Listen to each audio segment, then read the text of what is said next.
cette dernière question fait une parfaite transition avec la table ronde numéro 2 qui s'intitule « Exposer ensemble, quelle place pour les habitants ?» Puisque, en effet, comment explorer le rapport que les institutions culturelles entretiennent avec leur territoire sans mentionner celles et ceux qui l'habitent. Les habitants et les habitantes, les locaux, sont les voisins et les voisines directes des musées et de plus en plus de structures cherchent à les intégrer et à les impliquer dans la vie des institutions, notamment par le biais de l'exposition.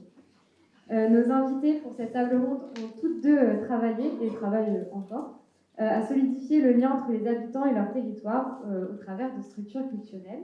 Donc nous écouterons de tomber. Tout d'abord, Elena Lespès-Munoz, qui est responsable des publics à Béton Salon et ancienne responsable de communication et de médiation au CAC Brétigny, donc, que j'invite à rejoindre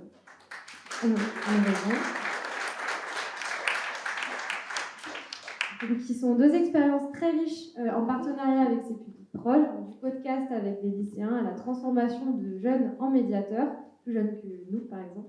Elle nous présentera son travail de partenariat avec ceux qui investissent son territoire.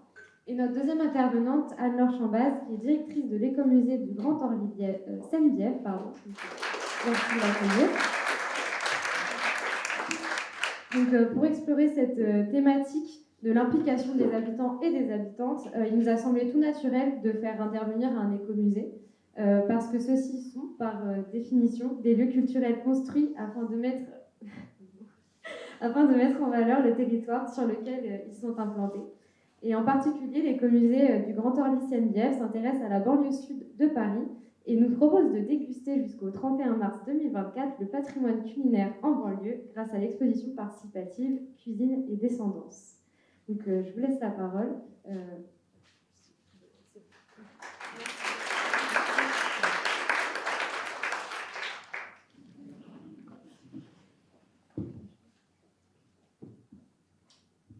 Bonjour à toutes et à tous. Donc, je suis Elena Lespès-Munoz, je suis actuellement responsable des publics à Béton Salon, donc un centre d'art et de recherche situé dans le 13e arrondissement à Paris. Et juste avant ce poste, j'occupais celui de responsable de la communication et des publics, ainsi que des projets hors les murs, tels que les résidences, donc au CAC Brétigny, un centre d'art contemporain d'intérêt national également, qui est situé donc, en Essonne. Tout d'abord, je voulais remercier donc, les étudiantes et étudiants du Master en médiation du patrimoine et de l'exposition pour l'organisation de cette demi-journée, notamment Monia Lavolée, donc, avec qui j'ai échangé pour mon intervention cet après-midi. Je voulais également remercier Céline Poulain, qui est donc l'ancienne directrice du CAC Brétigny, qui m'a recommandé à vous. Voilà. Et aussi donc, le musée d'art et d'histoire de Paul-Éluard pour l'accueil. Alors, je vais vous parler d'abord d'un projet que j'ai développé à Brétigny. Est-ce que je suis dans le bon sens ? Oui. Donc, ça, c'est une image de la façade du CAC Brétigny. Alors, le CAC Brétigny, je parle peut-être un peu trop fort, a cette particularité, donc, qu'il est situé en Essonne, dans un espace dit périurbain. Donc, littéralement, Brétigny, c'est vraiment la ville qui est située entre, au nord, un espace avec très urbanisé, et au sud de Brétigny, on arrive dans le sud d'Essonne, et là, donc, c'est plutôt un milieu rural. Donc, le CAC Brétigny est un établissement culturel de l'agglomération Cœur d'Essonne. Ce qui signifie qu'on travaille, on travaille donc avec plus d'une vingtaine de communes, des communes qui sont en situation périurbaine, mais aussi des communes qui sont en situation rurale. Donc en termes de travail pour les publics au centre d'art, ça implique aussi la prise en compte de ces différents contextes, à savoir, il y a des accueils de classes et de groupes qui sont hyper faciles parce qu'il y a des transports en commun qui le permettent. Et il y a des établissements scolaires situés dans des villes où il n'y a pas du tout les moyens pour venir au centre d'art. Donc ça pose aussi la question en tant qu'établissement culturel de quels moyens on met à disposition pour ces publics pour pouvoir venir. Donc ça, c'est une vraie question, et le centre d'art se l'est posé. Donc on a décidé de financer des bus, notamment pour les scolaires.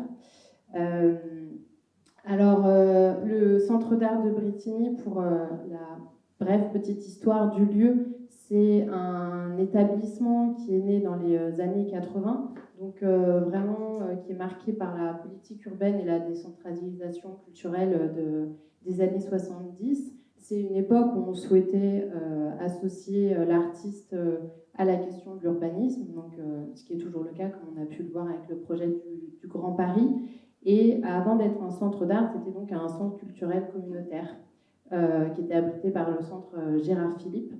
Et à partir de 1976, donc avec l'arrivée d'Otto Tescher, qui est donc un plasticien qui va donc occuper le poste de responsable des arts plastiques à la ville de Brétigny et qui va donc engager tout un travail de valorisation et aussi d'accompagnement de la production artistique à partir donc de la fin des années 70.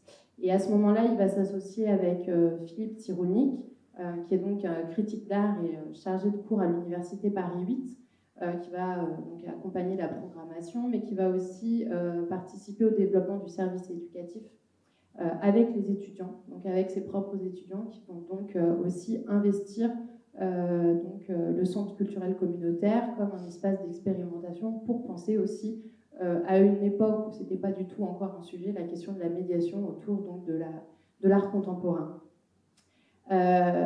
Après ça, donc Otto Tescher quittera le CCCB pour fonder le CREDAC. Il y en a peut-être certains et certaines qui connaissent donc ce centre d'art à Ivry. Très pratique.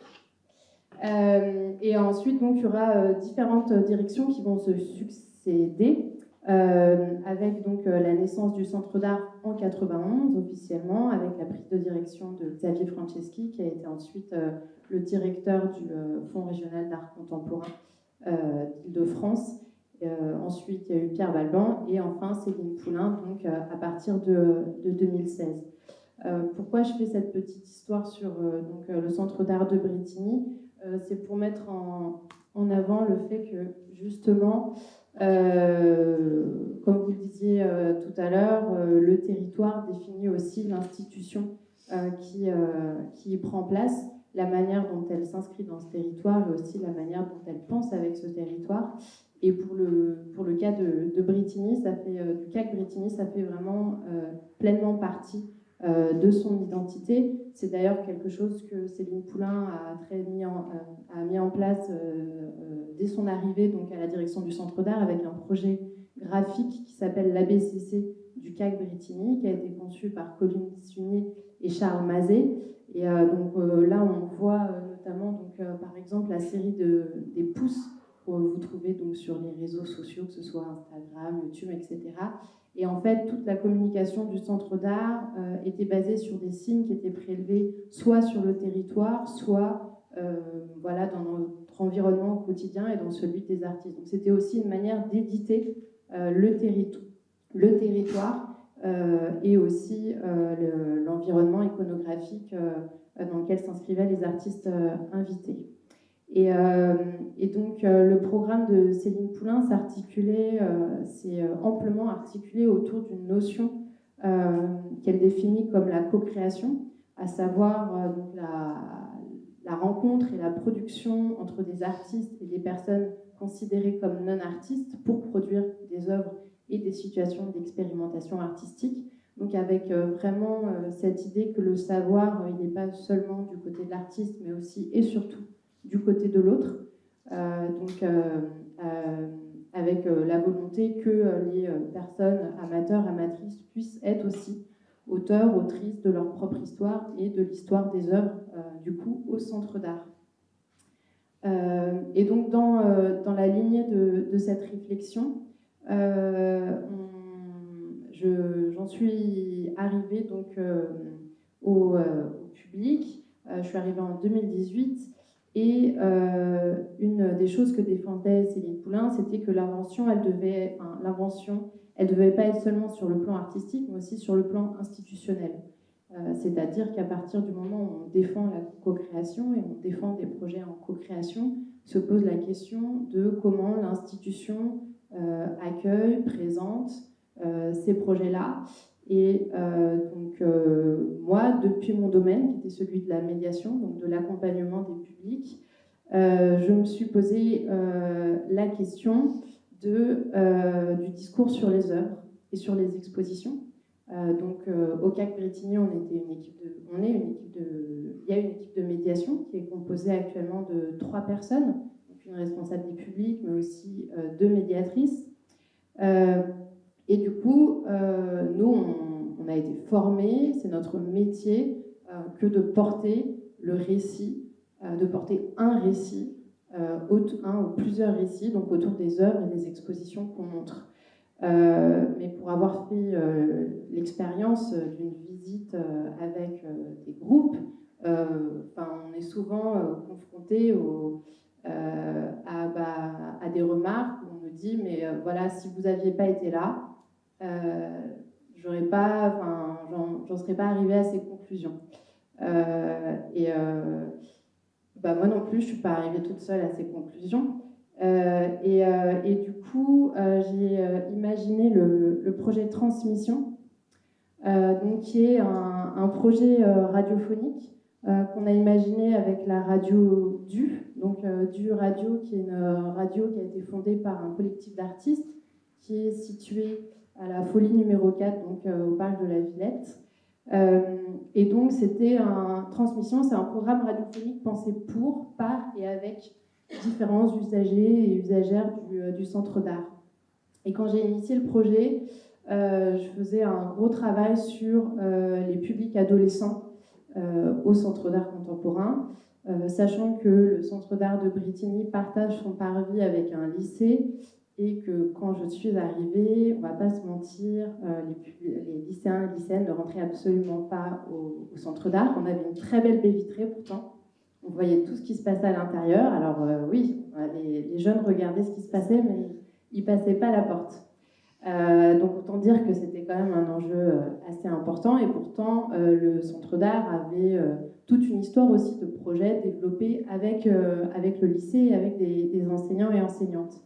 Mais moi, la question que je me posais, et c'est aussi celle qu'on peut se poser, nous, en tant que public des institutions culturelles, c'est qu'on n'a pas toujours envie d'être emmené par la main pour visiter une exposition. On a chacun nos itinéraires qui font qu'on se sent plus ou moins légitime à aller seul, à entrer seul dans ces espaces. Mais celle d'emmener des classes, donc ça c'est déjà quelque chose qu'on faisait. Et du coup, je cherchais un moyen de faire entrer les jeunes sans qu'ils soient accompagnés d'adultes, qui rentrent d'eux-mêmes.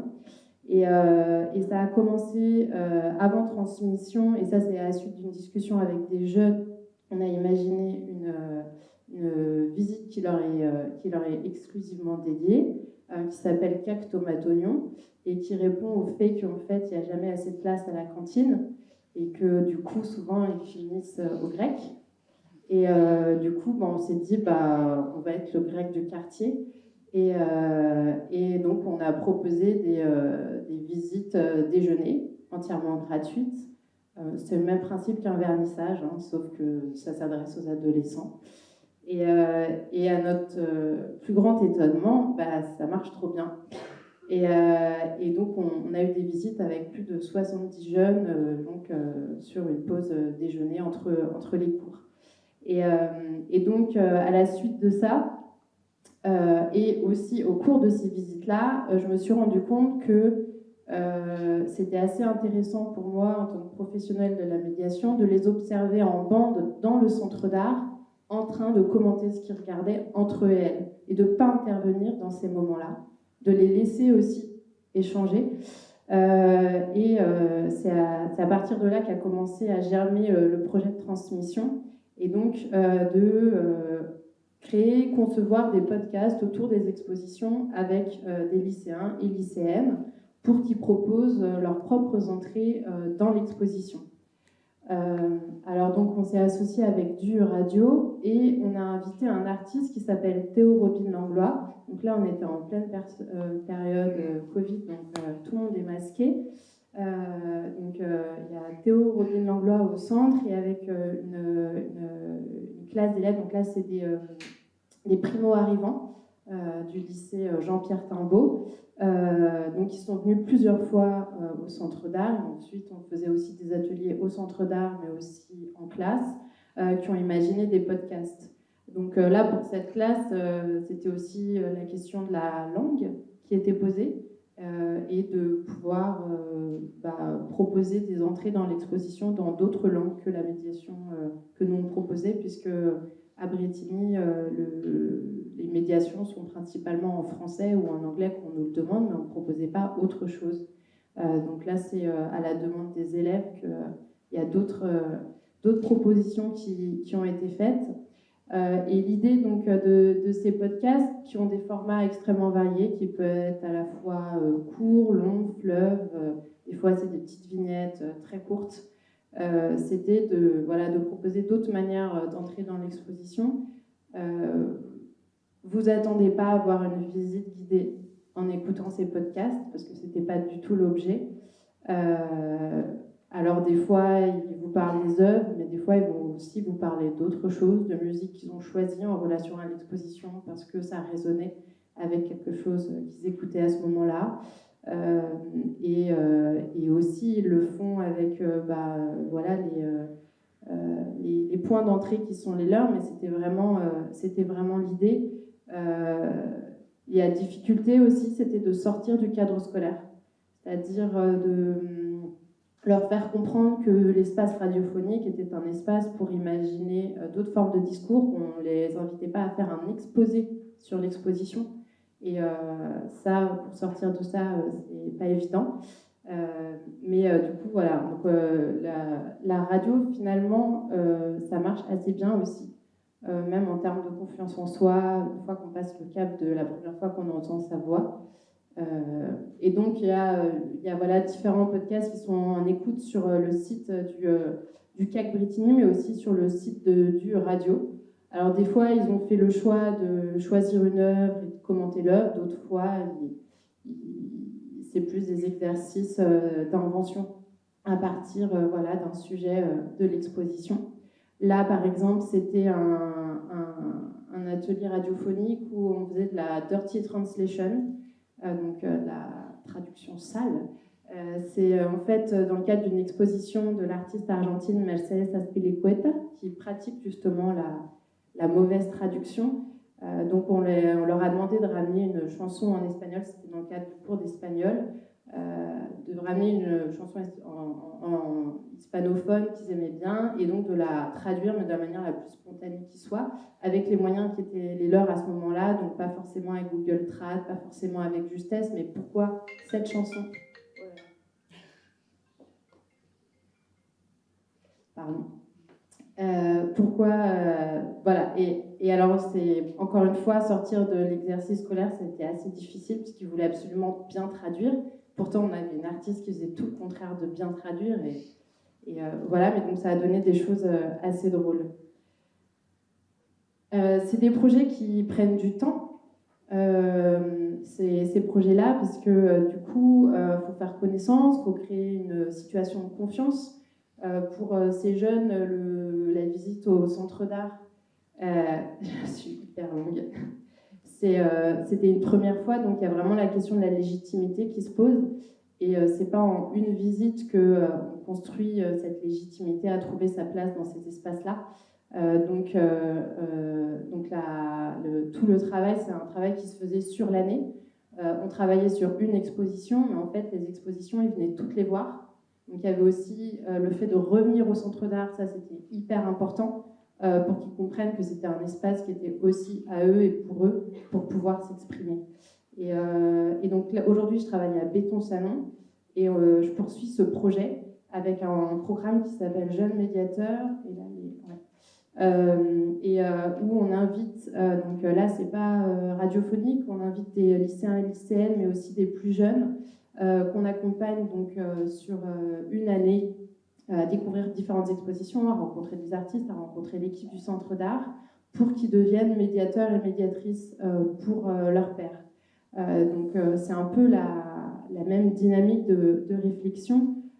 C'est comment justement se dire que l'oralité autour des expositions, la question du récit, elle peut être prise en charge de plein de manières différentes et laisser une place aussi pour le parler, qui n'est pas forcément voilà, une langue articulée, savante autour des œuvres, mais où il y a aussi tout autant de choses intéressantes qui se passent. Et le fait que ce soit les jeunes, donc là c'est une classe du lycée, d'un lycée de Vitry, qui va faire la médiation d'une exposition, comment voilà, faire qu'ils comprennent qu'ils ont aussi des choses intéressantes à dire sur les œuvres, que ça peut venir d'une idée qu'ils ont, comme ça peut venir de quelque chose qu'ils ont lu ou entendu, et que c'est pas forcément nous, médiateurs, médiatrices professionnels, qui allons être les seuls à leur transmettre ce savoir-là, mais qui l'ont déjà en germe et qu'il faut qu'ils voilà, qu'ils travaillent à se sentir légitime, mais aussi donc il y a vraiment l'idée que la médiation, c'est en tout cas dans ce type de projet, c'est un partage de l'autorité sur la question des récits autour des expositions. Je m'arrête là.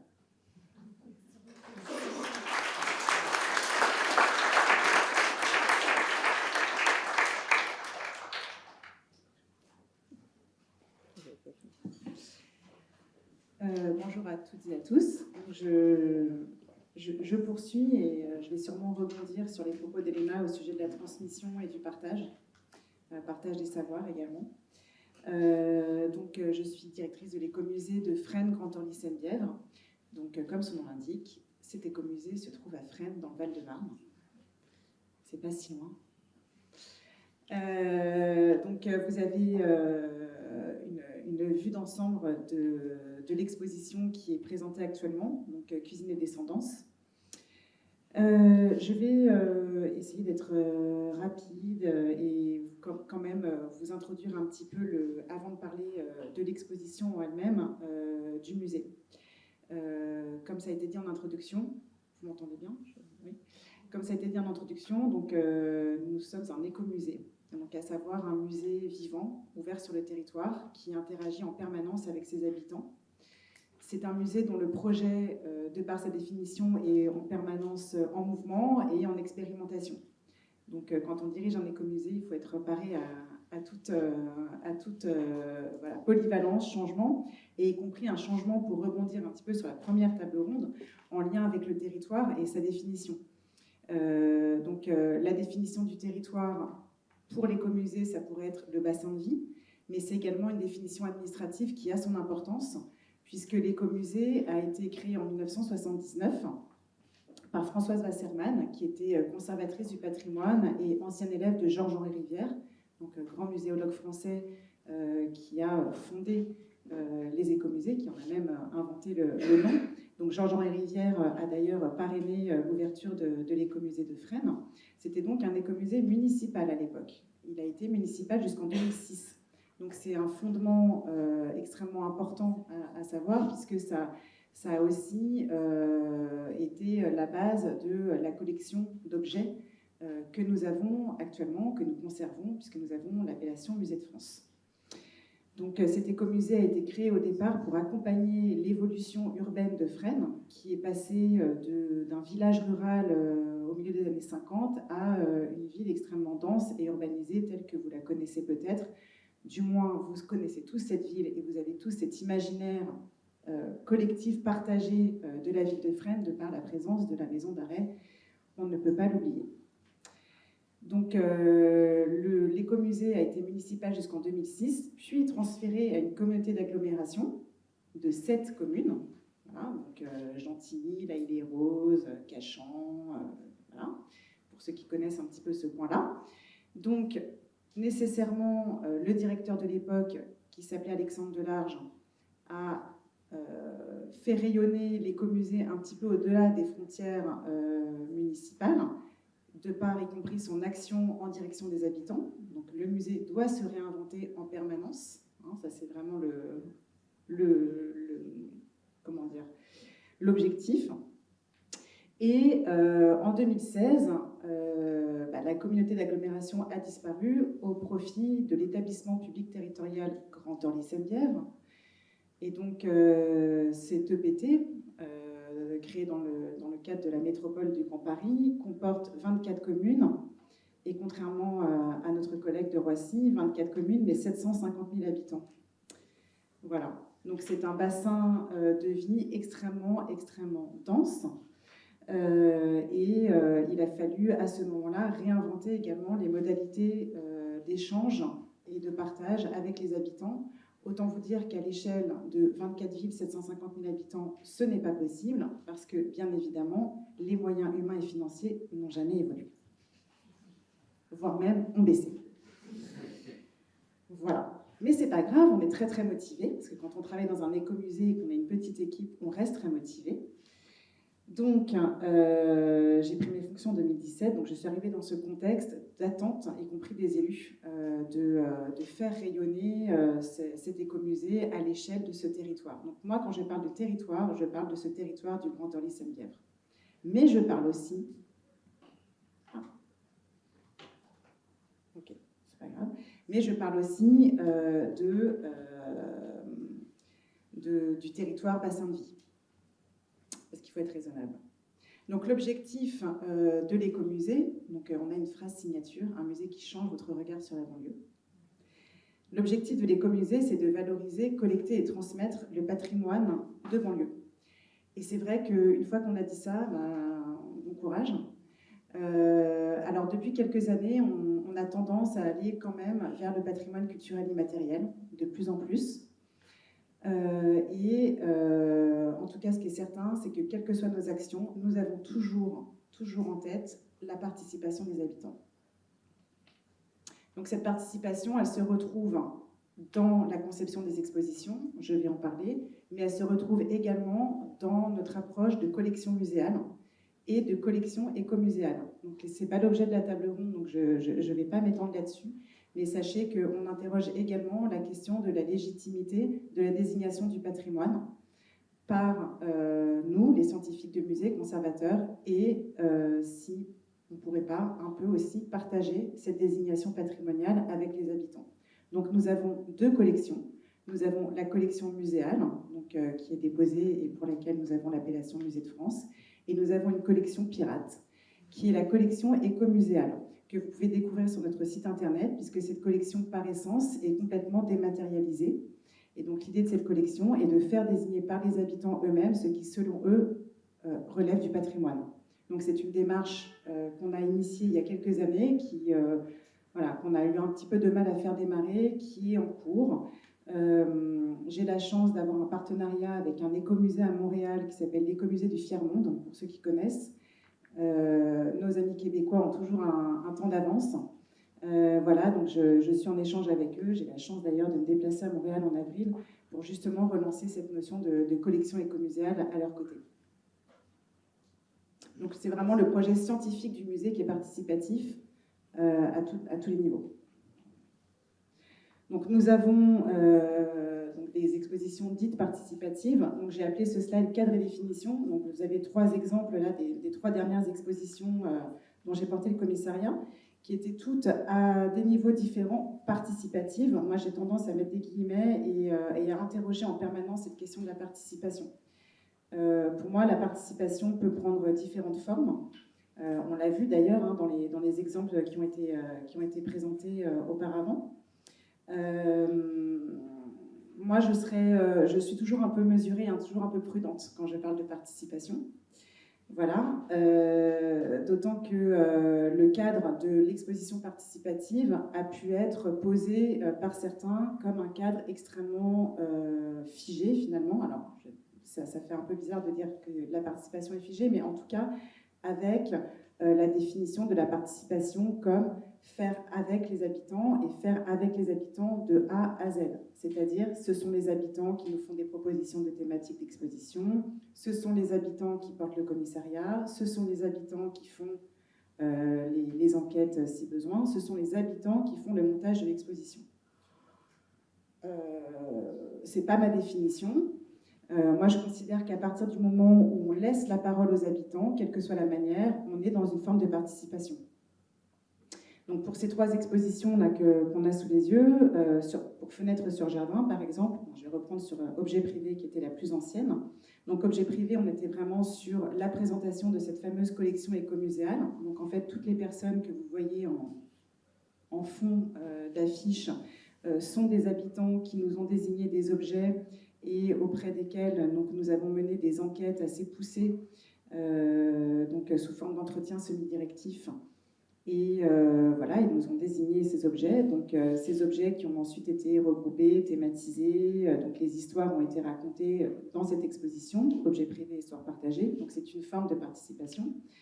Fenêtre sur jardin, là on était sur une exposition très sensible qui ressemble un peu à celle qu'on a actuellement sur les cuisines, qui interrogeait la question du jardinage en milieu urbain et des modes de transmission. Donc on était vraiment sur une exposition très PCI dans Fenêtre sur jardin. Donc là, c'était participatif parce que les gens nous ont désigné des objets, ont partagé leurs histoires, etc. Et la ville en partage, là c'était encore autre chose. C'était une exposition qui interrogeait les différentes formes de participation citoyenne dans les projets urbains sur notre territoire. Nous avions d'ailleurs présenté, notre collègue est parti, mais un projet porté par la SGP sur la gare Arcueil-Cachon. Donc, la définition pour moi de la participation, vous l'aurez compris, elle n'est pas forcément figée. Ce qui est certain, c'est que le prérequis est de bien fixer les règles du jeu dès le départ. Donc il faut fixer les règles du jeu avec les habitants, c'est-à-dire qu'il faut être clair, savoir dire aussi à quel moment on s'arrête dans la participation. Je pense qu'on a tous des métiers, tous des compétences, c'est bien de les partager, mais c'est aussi bien de savoir dire, voilà, par exemple sur le montage d'expo, sur la scénographie, on va peut-être reprendre la main. Il faut également avoir une forme d'humilité quand on est responsable scientifique d'un musée pour se dire qu'on se lance dans un projet avec des habitants sans prérequis. C'est-à-dire qu'on ne sait pas ce qu'on va trouver. Voilà, on ne sait pas du tout. Et donc voilà, avoir cette... avoir ce... C'est les 5 minutes fatidiques. Voilà, et donc... Oui, même l'ordinateur n'en peut plus. Et donc, voilà, donc, ça fait partie du cadre que je voulais juste rappeler. Alors, très vite, en 5 minutes, je voulais vous parler de l'exposition Cuisine et Descendance. Donc, cette expo, pour moi, c'est une expérience de participation aboutie pour moi. Voilà, donc encore une fois, c'est ma vision de la participation. L'idée de cette exposition était vraiment de placer la parole des habitants au cœur du discours scientifique. Je m'explique. Nous avons mené des enquêtes auprès de 18 habitants du territoire. Donc 18, ça peut paraître pas beaucoup, et en même temps, déjà 18 enquêtes, c'est pas mal. Voilà, et en fait, c'est en partant de l'analyse de ces enquêtes, et seulement en partant de l'analyse de ces enquêtes, que nous avons commencé à construire le discours scientifique de l'exposition. Nous n'avions nous ne savions pas où nous mettions les pieds. La seule chose qu'on savait, c'est qu'on interrogeait les gens, parce qu'on avait quand même une grille d'enquête qui était construite, sur la question de leur culture culinaire et de la transmission culinaire. Donc voilà la présentation de nos 18 habitants, habitantes. Voilà, donc c'est 18 habitants, 18 histoires très particulières, mais pour autant qui font vraiment écho aux nôtres et qui ont permis de dégager 12 thématiques qu'on retrouve dans l'exposition. Donc là, c'est un petit clin d'œil, l'image n'est pas terrible, mais de la scénographie, de la manière dont on présente nos habitants, puisque sur le slide d'avant, on voit, ça c'est le mur d'intro de l'exposition. Donc en fait, ce sont vraiment les habitants qui accueillent les visiteurs. Et pour chacun des mini-portraits, une phrase, un verbatim, une phrase qui met en exergue la définition de quels cuisiniers ils sont, en fait, de leur rapport à la cuisine.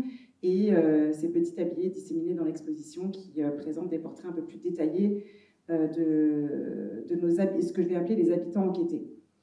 Et donc la muséographie doit également s'adapter en fait à tous ces contenus participatifs. Et donc en l'occurrence, dans l'exposition, nous avons 3 types de verbatim: léguer, s'approprier et transmettre. Non, pas du tout. Léguer, s'approprier et voilà, j'ai un trou, mais c'est pas grave.